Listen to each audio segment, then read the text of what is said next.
कैफ अदा होता है ऑफ के मखरज से जरा मुंह की तरफ हट कर। अभी जो ऊपर वाला मखरज मैंने आपको बताया कौफ का, और गोश्त का लोथड़ा और जुबान की जड़।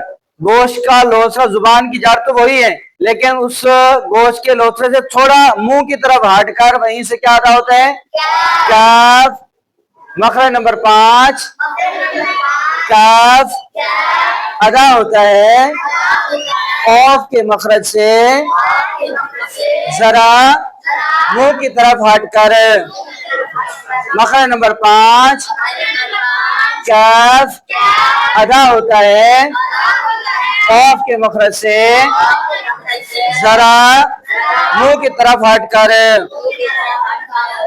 मखरज नंबर 5 कैफ अदा होता है ऑफ के मखरज से जरा मुंह की तरफ हटकर।